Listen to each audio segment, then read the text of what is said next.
Bismillahirrahmanirrahim. Alhamdulillahi Rabbil Alameen. Wassalatu wassalamu ala Sayyidina wa Nabiyyina Muhammad wa ala alihi al-tahirin wa sahbihi al-muntajabin. Allahumma salli ala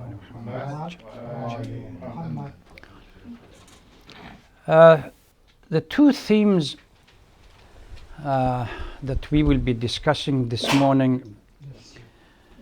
The first theme was the one presented as in a form of a question: are there special secrets or special meaning or hidden meaning for numbers that we see in different verses of the Holy Quran, as well as ahadith literature, that certain numbers are being repeated, so trying to establish whether there is something special about these numbers.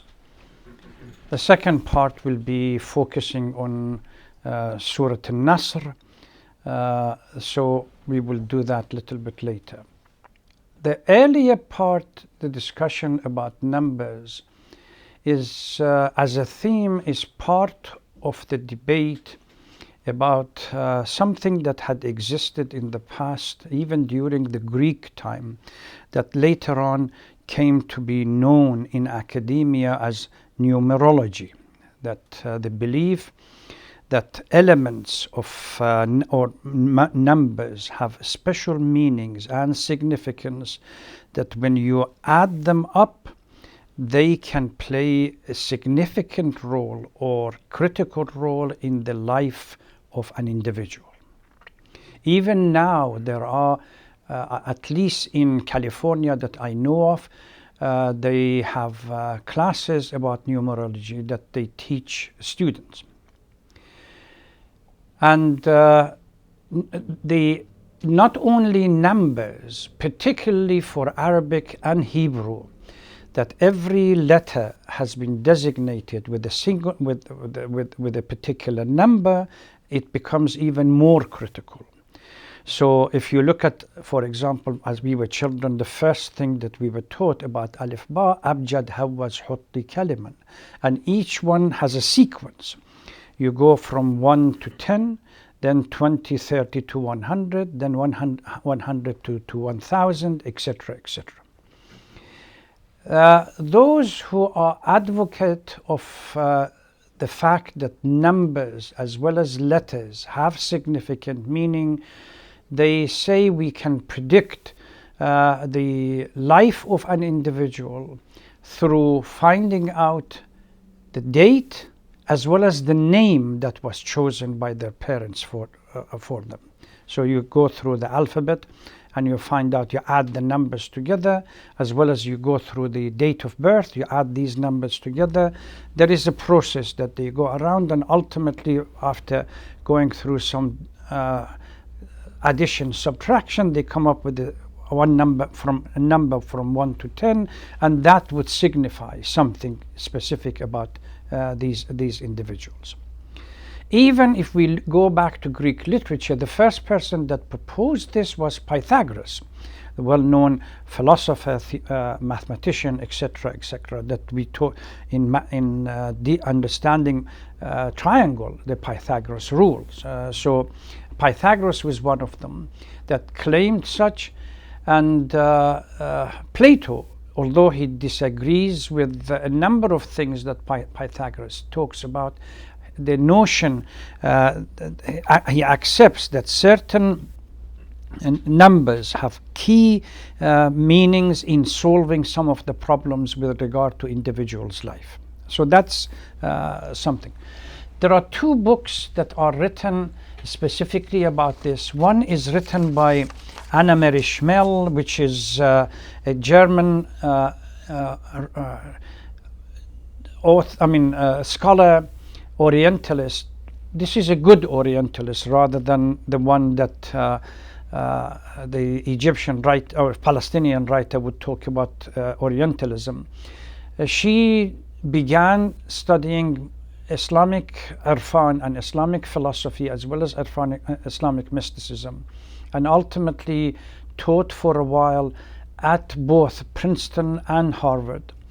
and she has a poem of Hafiz, I believe, or Rumi, hacked on her tombstone to indicate her love for Irfan and mysticism.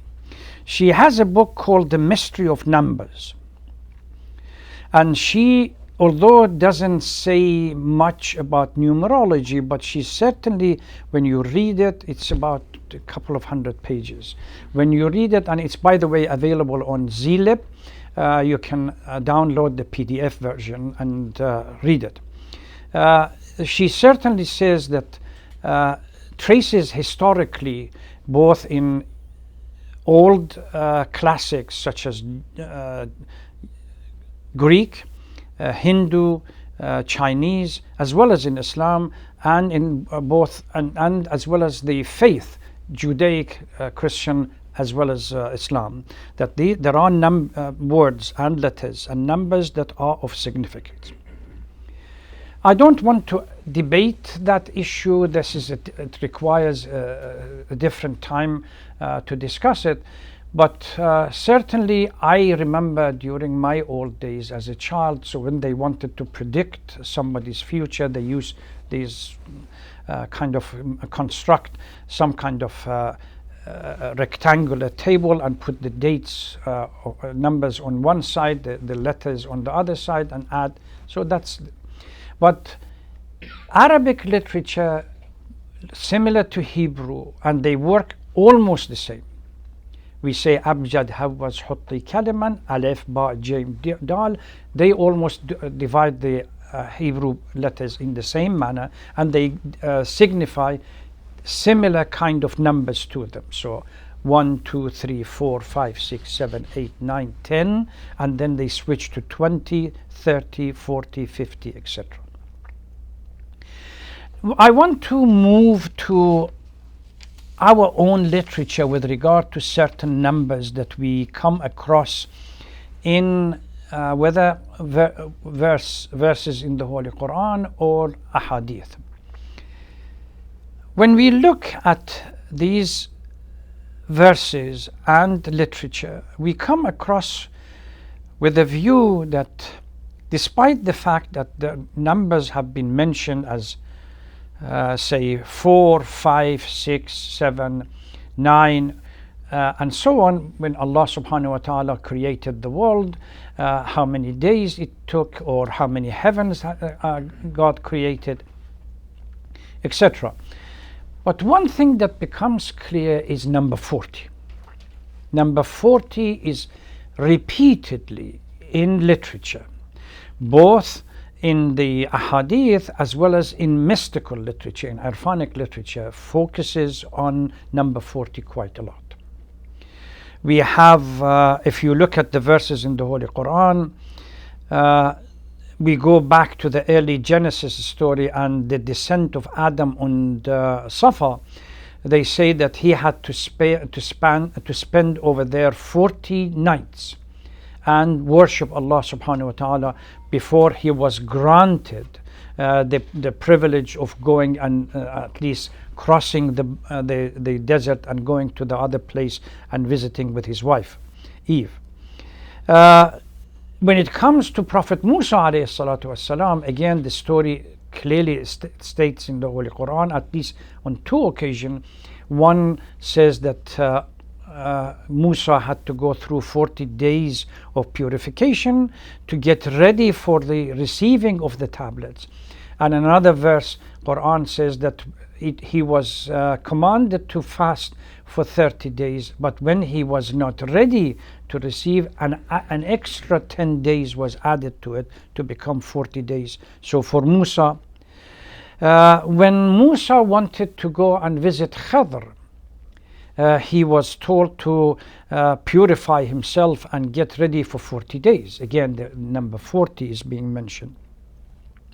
When Bani Israel disobeyed the command of Musa in the Sinai desert, Quran clearly states that the place, the holy place, is forbidden for them for 40 years.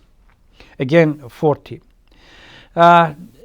We have in our tradition that the Holy Prophet in cave Hira worshipped and fasted for 40 days before the revelation came. So that again is. There is another hadith that says, whoever purifies his soul and submits to the command of Allah subhanahu wa ta'ala for 40 days, then Allah would, the heart becomes receptive of the mercy of Allah and becomes illuminating, and the veils are removed. So these are various verses or issues that the number 40 is being repeated. Scholars have debated this. Urafa and mystics have a special respect for number 40. They don't want to debate whether it could be the sign, because technically we have two schools of thoughts. One group of scholars that say 40, when being repeated and mentioned in the verses of the Holy Quran or in a hadith, it's not specifically number 40, it simply means kathra, means that there were a number of days, number of nights. So with regard to Prophet Musa alayhi salatu wasalam, he had to go through this purification of the soul until he became ready. And that does not specify, although that number 40 is being used, but number 40 is a sign of kathra and too many days that he had to purify himself. Again, particularly with regard to the hadith about purification of the soul, that if somebody submits to the command of Allah subhanahu wa ta'ala for 40 days, the heart becomes purified and become receptive of Allah's illumination. The concept of it, they argue for it in this manner. The concept of illumination depends on individual's nature. You can't expect everyone to go through the number 40 to be able to illuminate themselves. In some cases, some people, because of purity of the heart, they may go through it sooner, and in other cases they may go through it after. We have a hadith that say Laylatul Qadr might happen for certain souls way before that. Connection with the divine might happen to certain souls way before the 19th and 21st or 23rd. Could be early part of Ramadan if they really have submitted to the command of Allah properly. So these people that they talk, particularly there is a verse in the Holy Quran, وَوَصَّيْنَا الْإِنسَانَ بِوَالِدَيْهِ إِحْسَانًا, and then at the end of it, حَتَّى إِذَا بَلَغَ أَشُدَّهُ وَبَلَغَ 40 سَنَةً.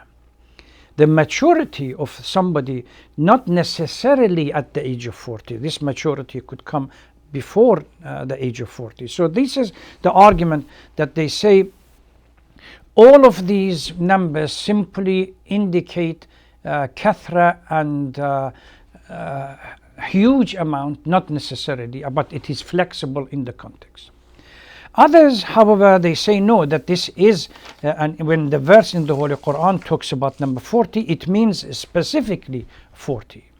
So both the story of Musa, the story of Khidr, the story of human creation, we have in the story of Genesis that the water and the clay was taken, water and the clay was mixed together and left for 40 days to mature. So this maturity is something that requires 40 days according. And then the transformation of fetus in the womb that goes through various stages that they say according to a hadith that 40 days. The hadith regarding the Genesis and the creation, خمرت طينة آدم بيدي 40 صباحا. That this mixture of clay and water, mix them together to make some kind of slushy kind of mix for 40 days. And Urafa have talked huge amount that this 40 days, every day Allah subhanahu wa ta'ala grants human being a particular characteristics for this life that makes that person capable of dealing with this life. And every material characteristics is a veil that separates humans from the source of being. That's why for the arc of return, for us to be able to return to Allah subhanahu wa ta'ala, we need 40 days, that in every day we remove the effect of one of those characteristics that have veiled us from the divine. This huge debate and discussion in Irfan regarding this idea. So that's a different story. But certainly Urafa and mystics claim that Arba'in has a unique meaning and unique significance, that one needs to go through it to be able to complete the project, that particularly in the spirituality and cleansing of the soul, that is necessary. So one group says that it's just an indication of kathra and repeat. The other group says no, there is a significance that we have to be when the hadith says man akhlasa lillah arba'ina sabahan jarat yanabi al-hikmata min qalbihi ala lisaneh, it means 40 days. It cannot happen before. Metaphorically, they use the notion of vinegar and wine. The maturity of wine requires 40 days. Anything before is immature. And for a transformation to take place into vinegar, you need that 40 days to pass. So we leave that for another time, but it became an issue with regard to Arba'in of Hussein. That why 40 days? We certainly, I have done some research, we had no notion of the concept of Arba'in, commemoration for any deceased person before this concept of Arba'in of Abu Abdullah. We certainly have had in our ahadith 3 and 7 as a remembrance, and possibly 1 year at the end. But the concept of Arba'in is something that was introduced by Ahlul Bayt, and we can talk about the reasons why this was done in the contextual time when the Bani al-Abbas were trying, or Bani Umayyah were trying to destroy the image of Hussein and force the issue of Karbala to be some localized issue remaining in Karbala that nobody else would hear about it. That's why we have Ahlul Bayt repeatedly using any occasion, encouraging people, the followers of Ahlul Bayt, to commemorate Hussein and discuss the reasons for uprising and so on. Now it has taken a life of its own. The Arba'in program, Saddam tried to ban it, and a huge number of people were killed for the Arba'iniyas, that uprising that took place. Now it has, every year, recent statistics that came out, from 2015 at least, or 2012 up to now, progressively the numbers are going up, and diversity of people from different faiths and cultures are coming in.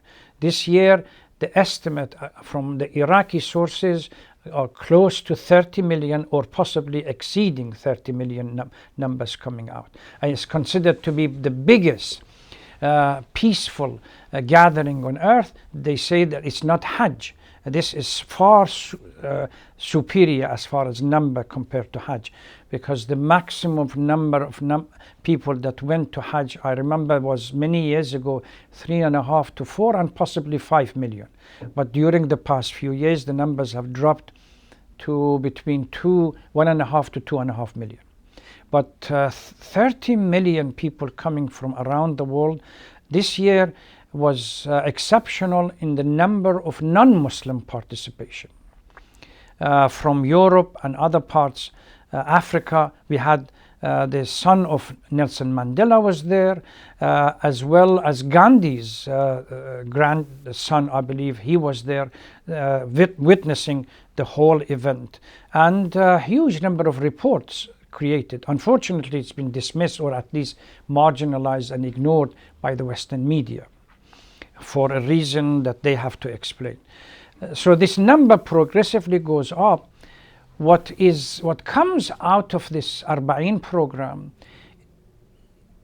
the fact that it's from all over the world are coming, and what surprises me is that for those people who have traveled to Karbala, and I have literally grown in that area, how can the small city be able to accommodate such a number? Literally, if these days you travel from Najaf to Karbala, between Najaf and Karbala you see nothing but mudif and houses and places for welcoming the guests during the Arba'in program. And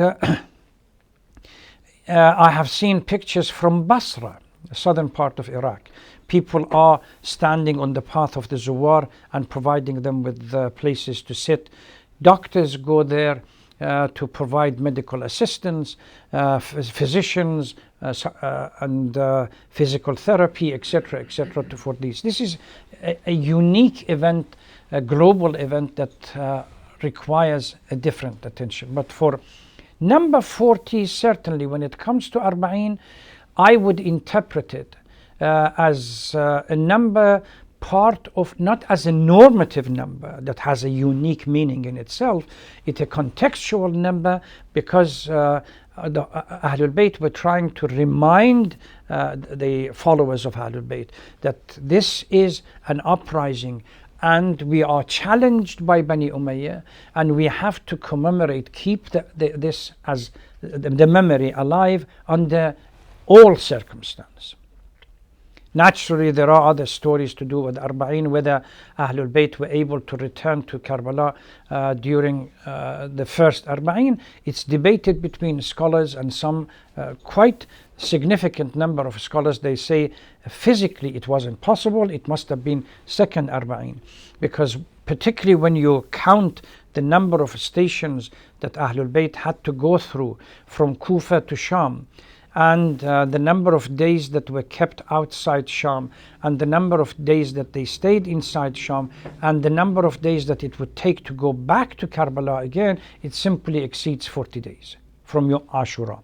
It must have been a year after. Certainly we can say that Abdullah al-Ansari, that one of the disciples of our A'imma, did manage to get to Karbala the first Arba'in. But whether Ahlul Bayt managed to get to Karbala, it's a debatable issue. Books have been written by scholars regarding yes or no. Both of them have been debated. So we leave this for another time. But please read The Mystery of Numbers. This is more general. There is another mystery, the Mystery of Numerology or something, which is written by a Jewish scholar. I can send the name and the title if you want to look at. But they both focus on the same. Anamel Ishmael that looks at it in a global context and historically how the numbers played a role with other cultures, and particularly with Christianity, Judaism and Islam. But the other one is specifically focuses on the Hebrew letters and Hebrew numbers and how they are interpreted by using the scholars of various scholars, academic scholars. Now we come to the second part of our discussion, the Surah Nasr. بسم الله الرحمن أعوذ بالله من الشيطان اللعين الرجيم بسم الله الرحمن الرحيم إذا جاء نصر الله والفتح ورأيت الناس يدخلون في دين الله أفواجا فسبح بحمد ربك واستغفره إنه كان توابا.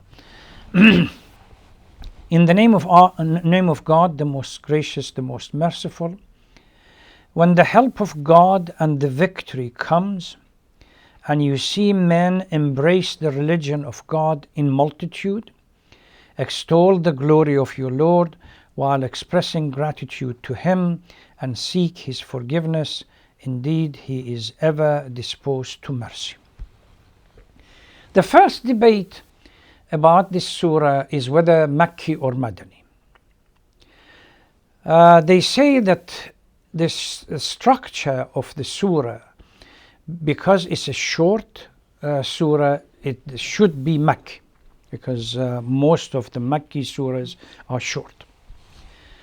But a number of commentators say no, it's Madani, because now, which has to fall within the last 4 years of the Prophet's prophecy or the life of the Holy Prophet, because what this surah does simply gives the glad tidings that all your effort now are going to produce result by the final victory that is going to come. And even those who say that it is Madani, they have debated whether it is before Fath al-Makkah on year 8 after Hijrah or after. But certainly the tone of the verse, the chapter clearly indicates that it is glad tidings about something that is going to happen in the future, reminding the Holy Prophet that all your effort is not gone, is not wasted, and the final victory is going to come. Surah Al-Fath in Quran and Surah Al-Nasr, both of them are talking about the victory over Mecca. A little bit in more detail in Surah Al-Fath, but here is very short and concise. When you see the victory, the help of God and the victory comes. إِذَا جَاءَ نَصْرُ اللَّهِ وَالْفَتْحِ. This Nasr and Fath, the victory, is going, when we look at it, is going to be a game changer, so to speak, because it turns the entire Arabian Peninsula and facilitates them to convert to Islam. Why? After the story of Abraha and the attack against Kaaba, and the way Allah subhanahu wa ta'ala punished his troops and destroyed them, Kaaba and Mecca in specific, in general, and Kaaba specifically, became a unique myth in the mind of the Arabs of Jahiliyyah, that somehow, as Abu Talib said, إِنَّ لِلْبَيْتِ رَبٌّ هُوَ يَحْمِي. This house has a protector, that protector is not going to let go of the house. So in the mindset of the Arab of Jahiliyyah, this idea was presented that if somebody attacks and captures Mecca and nothing happens to them, then it shows that they are on the right path. They cannot be on the wrong path to attack Kaaba, capture Kaaba, and Allah subhanahu wa ta'ala doesn't do anything about it.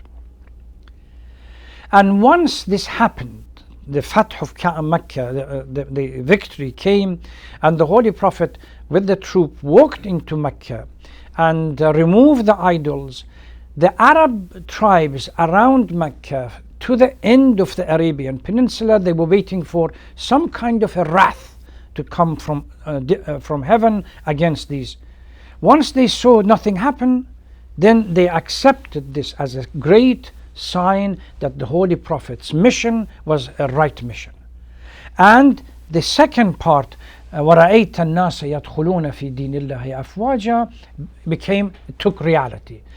People, and you see men embrace, or people embrace the religion of God in multitude, all tribes from all Arabian Peninsula. After Fath of Mecca, they all came to convert to Islam. There is also a sign that they say when this verse came, the Holy Prophet, according to our ahadith, began to say Astaghfirullah Rabbi wa atubu ilayh, the unique istighfar that he has, quite a lot.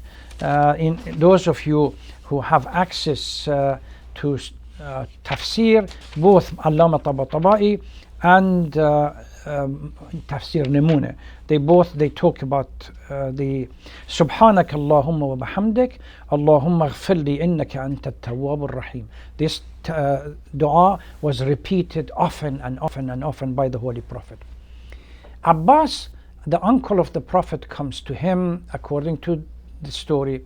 They say, Ya Rasulullah, why is it that after the revelation of this chapter, you have focused on istighfar more often than what you used to do. He said if you focus on it, the surah by itself is that clearly indicates that my mission is complete and my time is getting close to the end. So sooner or later, after this mission, my life will end and I have to depart. They consider this image of the now all my work, all his work for the mission is complete, victory is going to take place, and then ultimately the whole project is going to succeed and I will have to depart. Mufassirin of Ahl Sunnah, when it comes to interpreting اليوم أكملت لكم دينكم وأتممت عليكم نعمتي ورضيت لكم الإسلام دينا, they say that they refer to Surah Nasr and they say اليوم أكملت لكم simply refers to the completion of Islam and the victory in Mecca. It doesn't say anything else. While the Shia scholars differ and they say no, this was revealed after Ghadir Khum and that it means something different. But this is part of the discussion. So Surah An-Nasr is a glad tiding for a great victory that is going to change the dynamic of Islam and the Muslim community in the Arabian Peninsula and facilitate huge conversion to Islam because of that victory, that the fact that Muslims were able to capture Mecca, remove the idols, and nothing happened in the light of what happened in the Surah Al-Fil, that Abraha was destroyed and the house was protected. The istighfar for the Holy Prophet is, again, we can discuss. Sometimes istighfar happens for the sins that we commit in the lower level. Sometimes istighfar happens for tark al-awla in the medium level. And sometimes istighfar happens for not thanking Allah, shukr, the concept of shukr in Irfan, for not thanking Allah subhanahu wa ta'ala enough. All the istighfars that we have with Ahlul Bayt, the Holy Prophet and other prophets, they fall within the last category. It's not for the sin. And this is misconception that sometimes this question is presented. Well, if he was infallible, then why istighfar? Istighfar is not necessarily for the sin. Adam asks for forgiveness for tark al-awla because of the lower level, compared to the higher level of istighfar for not thanking Allah enough, concept of shukr in Irfan. So this is again part of the things that Urafa debate, particularly mystical commentaries of the Holy Quran. They go over this. They start with istighfar of Adam and then explain it. And I think this is, generally speaking, the gist of the surah. And then I will stop here and see if we have any questions that we can address.